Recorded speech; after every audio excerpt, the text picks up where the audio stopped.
विद्यार्थी मित्रांनो नमस्कार। इयत्ता 9वी राज्यशास्त्रामधील चौथा धडा संयुक्त राष्ट्रे याचा स्वाध्याय आज आपण सोडवणार आहोत।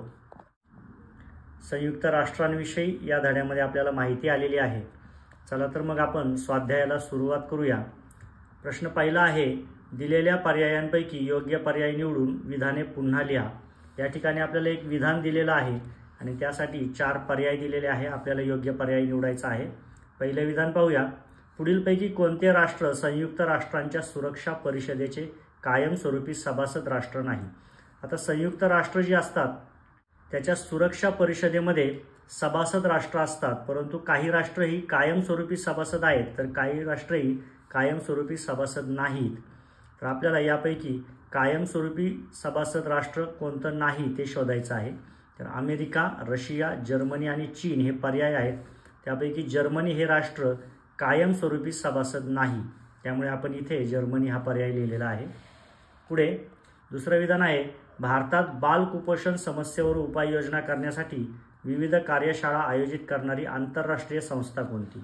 तर आपल्याला पर्याय दिलेले आहेत, युनिसेफ, युनेस्को, विश्वस्त मंडळ आणि रेड क्रॉस। तर आपल्याला माहिती आहे यापैकी युनिसेफ ही जी संघटना आहे ही आंतरराष्ट्रीय संघटना आहे आणि बाल कुपोषण समस्येवर उपाययोजना करणारी विविध कार्यशाळा आयोजित करणारी अशी ही संस्था आहे, त्यामुळे युनिसेफ हे उत्तर बरोबर आहे। तिसरं विधान आहे, संयुक्त राष्ट्र संघटनेच्या आज सभासद असणाऱ्या राष्ट्रांची संख्या। सध्या संयुक्त राष्ट्र संघटनेमध्ये किती सभासद राष्ट्रे आहेत ती संख्या इथे विचारलेली आहे। पर्याय आहे 190, 193, 198 आणि 199। तर 193 हे उत्तर बरोबर आहे। सध्या संयुक्त राष्ट्र संघटनेचे सभासद 193 ही राष्ट्र आहेत, त्यामुळे इथे आपण 193 हा पर्याय घेतलेला आहे। पुढे प्रश्न दुसरा आहे, पुढील उदाहरणे चूक की बरोबर ते सहकारण स्पष्ट करा। आपल्याला काही विधानं दिली आहेत। सुरुवातीला आपल्याला ते विधान चूक आहे की बरोबर आहे ते लिहायचं आहे आणि त्यानंतर ते चूक का आहे किंवा बरोबर का आहे त्याचं कारण द्यायचं आहे। पहिलं विधान आहे, आमसभा जागतिक प्रश्नांवर चर्चा करण्याचे व्यासपीठ आहे। तर हे विधान बरोबर आहे। याचं कारण असं आहे की जगातील सर्व देश आमसभेचे सभासद असतात। हे सर्व प्रतिनिधी आमसभेच्या अधिवेशनात पर्यावरण, निशस्त्रीकरण अशा महत्त्वाच्या प्रश्नांवर चर्चा करतात। निर्णय बहुमताने घेतला जातो। सदस्य राष्ट्रांच्या प्रतिनिधींना एकत्र येऊन चर्चा करण्यासाठी तसेच महत्त्वाच्या जागतिक प्रश्नांवर धोरण ठरवण्यासाठी आमसभा हे महत्त्वाचे व्यासपीठ आहे। अशा पद्धतीने या आमसभेमध्ये सर्वच देश जगातले सभासद असतात आणि इथे खूप महत्त्वाच्या अशा चर्चा होत असतात, बहुमताने निर्णय घेतला जात असतो। त्यामुळे आमसभा जागतिक प्रश्नांवर चर्चा करण्याचे व्यासपीठ आहे असं म्हणता येईल। अशा पद्धतीने हे विधान का बरोबर आहे त्याचं कारण आपण इथे दिलेलं आहे। पुढे दुसरं विधान आहे, संयुक्त राष्ट्रांमधील सर्व सदस्य राष्ट्रांचा दर्जा समान नसतो। आता संयुक्त राष्ट्रामध्ये जे सदस्य राष्ट्र आहेत त्या सर्वांचा दर्जा समान नसतो। याचं विधान चूक आहे की बरोबर आहे हे सुरुवातीला सांगून मग आपल्याला कारण द्यायचं आहे। तर हे विधान चूक आहे, असं काही नाही, कारण संयुक्त राष्ट्रामधील सर्व सदस्य राष्ट्रांचा दर्जा हा समानच असतो, त्यामुळे नसतो हे विधान चुकीचं आहे। आता त्याचं कारण आपल्याला द्यायचं आहे, जगातील सर्व सार्वभौम राष्ट्रे संयुक्त राष्ट्रांचे सभासद आहेत। ही राष्ट्रे आमसभेची सभासद असतात। देश श्रीमंत असो की गरीब, छोटा असो की मोठा, सर्व सभासद राष्ट्रांचे आमसभेतील स्थान व दर्जा समान असतो। सभासद राष्ट्राला प्रत्येकी एकच मत असते, त्यामुळे संयुक्त राष्ट्रातील सर्व सदस्य राष्ट्रांचा दर्जा समान असतो। अशा पद्धतीने सर्व राष्ट्रांसाठी कशा प्रकारे समान नियम आहेत, समान सदस्यत्व आहे हे आपण इथे स्पष्ट केलेलं आहे। अगदी सभासद राष्ट्राला प्रत्येकी एकच मत असते, म्हणजे जेव्हा एखादं मतदान होतं तेव्हा प्रत्येक राष्ट्र एक मत देऊ शकतो। कोणतंही राष्ट्र एखादं बलशाली आहे म्हणून ते एकपेक्षा जास्त मत देत नाही। अशा पद्धतीने सर्व राष्ट्र ही समान दर्जाची असतात, त्याचं कारण आपण इथे स्पष्ट केलेलं आहे। पुढे तिसरं विधान आहे, चीनने सुरक्षा परिषदेत नकाराधिकाराचा वापर करूनही ठराव संमत होऊ शकतो। याचा आपण चूक आहे की बरोबर आहे सुरुवातीला सांगूया। तर हे विधान चूक आहे। आता हे विधान चूक का आहे याचं कारण देऊया। चीन हे सुरक्षा परिषदेतील कायम सदस्य राष्ट्र आहे। सुरक्षा परिषदेतील कायम सदस्य असणाऱ्या 5 राष्ट्रांना नकाराधिकार आहे। नकाराधिकार असणाऱ्या एका राष्ट्राने जरी हा अधिकार वापरला तरी तो ठराव मंजूर होऊ शकत नाही. म्हणून चीनने सुरक्षा परिषदेत या अधिकाराचा वापर केल्यास ठराव संमत होऊ शकणार नाही. हे व्यवस्थित समजून घ्या. चीन हे सुरक्षा परिषदेतील कायम सदस्य राष्ट्र आहे. आता जी संयुक्त राष्ट्रांची सुरक्षा परिषद आहे त्याच्यामध्ये काही राष्ट्रे ही कायम सदस्य राष्ट्र आहेत. सुरक्षा परिषदेतील कायम सदस्य असणाऱ्या 5 राष्ट्रांना नकार अधिकार आहे. आता हे कायम सदस्य राष्ट्र जे आहेत ती एकूण 5 आहेत एकूण राष्ट्रांपैकी, की जी सुरक्षा परिषदेमध्ये कायम सदस्य राष्ट्र आहेत. अशी 5 राष्ट्र आहेत. आणि नियम असा आहे की नकाराधिकार असणाऱ्या एका राष्ट्राने जरी हा अधिकार वापरला तरी तो ठराव मंजूर होत नाही. समजा सुरक्षा परिषदेमध्ये एखादा ठराव मांडण्यात आला आणि या 5 राष्ट्रांपैकी एकाने जरी त्या ठरावाला विरोध केला, नकाराधिकार वापरला, तर तो ठराव संमत होत नाही, मंजूर होत नाही. 5च्या 5 राष्ट्रांची संमती त्यासाठी असणं आवश्यक असतं. त्यामुळे चीनने जर सुरक्षा परिषदेत एका नकाराधिकाराचा वापर केला तर तो ठराव संमत होऊ शकणार नाही. अशा पद्धतीने आपण इथे विधान सहकारण स्पष्ट केलेलं आहे. 4थं विधान आहे, संयुक्त राष्ट्राच्या कार्यात भारताने महत्त्वाची कामगिरी बजावली आहे. तर हे विधान बरोबर आहे आणि त्याचं कारण आपण देऊया. संयुक्त राष्ट्रांच्या स्थापनेविषयीच्या ज्या परिषदा झाल्या त्यात भारत सहभागी होता. त्या प्रत्येक परिषदेत भारताने सहभाग घेतला होता. भारताने वसाहतीकरण, निशस्त्रीकरण, वंशभेद असे विविध प्रश्न संयुक्त राष्ट्रांच्या व्यासपीठावर उपस्थित केलेले आहेत. संयुक्त राष्ट्रांच्या शांतीसेनेत भारताने आपले सैन्य पाठवलेले आहे. अशा रीतीने भारताने सुरुवातीपासूनच संयुक्त राष्ट्रांच्या कार्यात महत्त्वाची कामगिरी बजावली आहे. हे आपण इथे स्पष्ट केलेलं आहे. पुढे 3रा प्रश्न आहे, पुढील संकल्पना स्पष्ट करा. इथे काही संकल्पना दिलेल्या आहेत त्या आपल्याला स्पष्ट करायच्या आहेत. पहिला आहे नकाराधिकार. पाहूया. पहिला मुद्दा, एखाद्या महत्त्वाच्या प्रश्नावर सुरक्षा परिषदेतील स्थायी राष्ट्रांना नकार देण्याच्या अधिकाराला नकाराधिकार म्हणतात. आपण मागे पाहिल्याप्रमाणे सुरक्षा परिषदेमध्ये 5 राष्ट्रे आहेत. स्थायी सदस्यत्व मिळालेलं आहे, म्हणजे ते सुरक्षा परिषदेचे कायमस्वरूपी सदस्य आहेत. आणि या राष्ट्रांनी एखाद्या ठरावाला नकार देणं म्हणजेच नकाराधिकार असं म्हणतात. त्यांचा खास अधिकार आहे. ते कोणत्याही एखाद्या ठरावाला नकार देऊ शकतात. ते त्यांचा जो हा नकार देण्याचा अधिकार आहे त्यालाच नकाराधिकार असं म्हटलं जातं. इथे एक लक्षात घ्या की सुरक्षा परिषदेमधील जी स्थायी राष्ट्र सभासद आहेत त्यांनाच हा नकार देता येतो. इतर राष्ट्रांना हा नकाराधिकार नसतो. सुरक्षा परिषदेत एखाद्या प्रश्नावर निर्णय घेण्यासाठी 5 कायम सदस्य व किमान 4 अस्थायी सदस्य यांचा होकार असणे आवश्यक आहे. आता जे स्थायी सदस्य आहेत असे 5 आहेत आणि त्या 5ही सदस्यांचा होकार असणं आवश्यक आहे. त्याचप्रमाणे अस्थायी सदस्यांपैकी किमान 4 सदस्यांचा होकार असणं आवश्यक आहे. तेव्हाच एखाद्या प्रश्नावर निर्णय घेता येतो. परंतु कायम सदस्यांपैकी एका सदस्याने जरी हा नकाराधिकार वापरून विरोधी मत दिले तरी तो निर्णय अमान्य होतो. आता सर्वांचं एकमत झालं, परंतु स्थायी सदस्य ज्या 5 आहेत त्यापैकी एकाने जरी विरोधी मत दिलं तरी सुद्धा तो निर्णय अमान्य होतो. त्यामुळे नकाराधिकाराचा खूप महत्त्वाचा असा रोल असतो. त्यामुळे इथे नकाराधिकार व्यवस्थित समजून घ्या.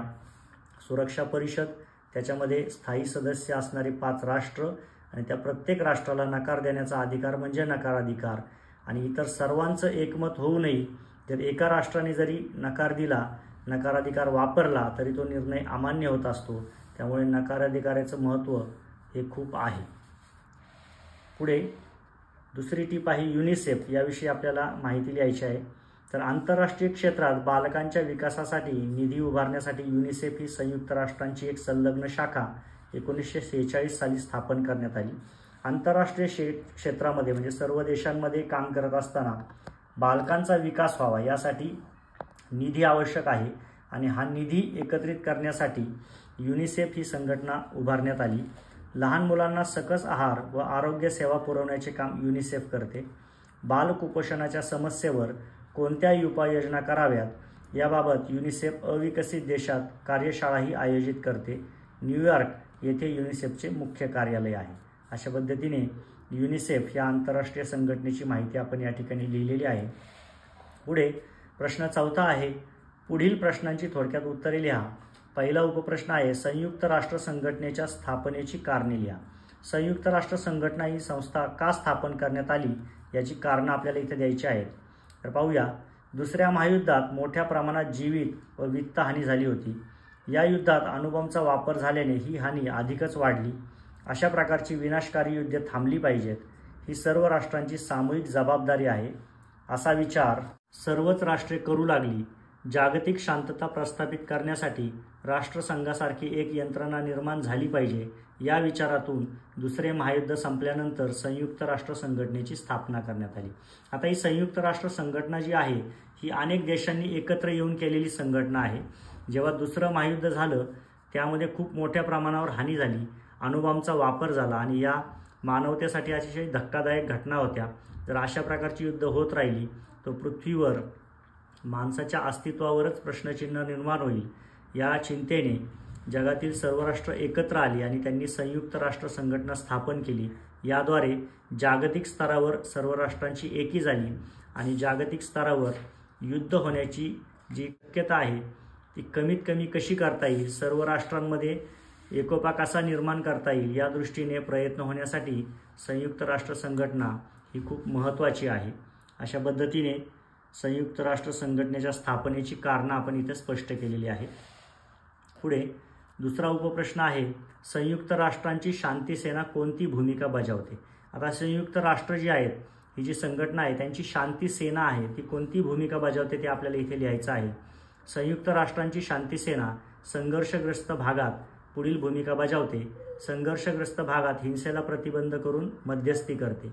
जेव्हा दोन देशांमध्ये किंवा दोन प्रदेशांमध्ये संघर्ष सुरू होतो तेव्हा अशा ठिकाणी मोठ्या प्रमाणावर हिंसा होण्याची शक्यता असते. ही हिंसा थांबवून मध्यस्थी करण्याचं काम ही शांती सेना करते. शांतता निर्माण होण्यासाठी पोषक परिस्थिती निर्माण करते. शांतता रक्षणासाठी विविध उपाययोजनांची अंमलबजावणी करते. सुरक्षेबरोबरच राजकीय आणि शांतता बांधणीसाठी सहाय्य करते. अशा पद्धतीने संयुक्त राष्ट्रांची शांती सेना ही कोणती भूमिका बजावते ते आपण इथे स्पष्ट केलेलं आहे. पुढे तिसरा उपप्रश्न आहे, संयुक्त राष्ट्राची उद्दिष्टे लिहा. आता संयुक्त राष्ट्र या संघटनेची उद्दिष्ट आपल्याला लिहायची आहे. तर इथे पाहूया, संयुक्त राष्ट्राच्या स्थापनेची पुढील उद्दिष्टे आहेत. 1. जागतिक शांतता निर्माण करण्यासाठी आवश्यक त्या उपाययोजना करणे. 2. राष्ट्रांमध्ये मैत्रीपूर्ण संबंध प्रस्थापित करून आर्थिक सहकार्य वाढवणे. 3. आंतरराष्ट्रीय प्रश्न शांततेच्या मार्गाने सोडवून आंतरराष्ट्रीय सुरक्षा वृद्धिंगत करणे. आणि 4. मानवी हक्कांचे व स्वातंत्र्याचे जतन व संवर्धन करणे. एकूणच संपूर्ण जगामध्ये शांतता नांदावी या दृष्टीने संयुक्त राष्ट्राची उद्दिष्टे निश्चित केलेली आहेत. आपण इथे ती स्पष्ट केलेली आहेत. यानंतर 5वा प्रश्न आहे, दिलेल्या सूचनेनुसार कृती करा. त्यातील पहिला आहे, संयुक्त राष्ट्रांच्या घटक शाखांविषयी माहिती देणारा पुढील तक्ता पूर्ण करा. या ठिकाणी आपल्याला एक तक्ता दिलेला आहे. त्याच्यामध्ये शाखा, सदस्य संख्या आणि कार्य असे कॉलम आहेत. आपण इथे घेतलेले आहेत. तर पहिली शाखा आहे आमसभा. संयुक्त राष्ट्राच्या घटक शाखा आहेत या सर्व. पहिली शाखा आहे आमसभा. आता तिच्या सदस्य संख्येची माहिती घेऊया. प्रत्येक सदस्य राष्ट्राचे 5 प्रतिनिधी, मत मात्र एकच देता येते. सध्या 193 देश सदस्य आहेत. इथे प्रत्येक सदस्य राष्ट्राचे 5 प्रतिनिधी या आमसभेमध्ये असतात आणि या 5 जणांना मिळून राष्ट्राचं असं एकच मत देता येतं. जेव्हा कोणताही ठराव घ्यायचा असतो किंवा कोणताही निर्णय घ्यायचा असतो तेव्हा हे 5 जण आपली 5 मतं देत नाही, तर ते ज्या राष्ट्राचे प्रतिनिधी आहेत त्या राष्ट्राकडून एकच मत देतात. आणि सध्या 193 देश सदस्य आहेत. ही झाली सदस्य संख्या. आता या आमसभेची कार्य बघूया. 1. पर्यावरण, वंशभेद इत्यादी महत्त्वाच्या प्रश्नांवर आमसभेत चर्चा करून ठराव संमत केले जातात. 2. सुरक्षा समितीवर अस्थायी सदस्यांची निवड करणे. 3.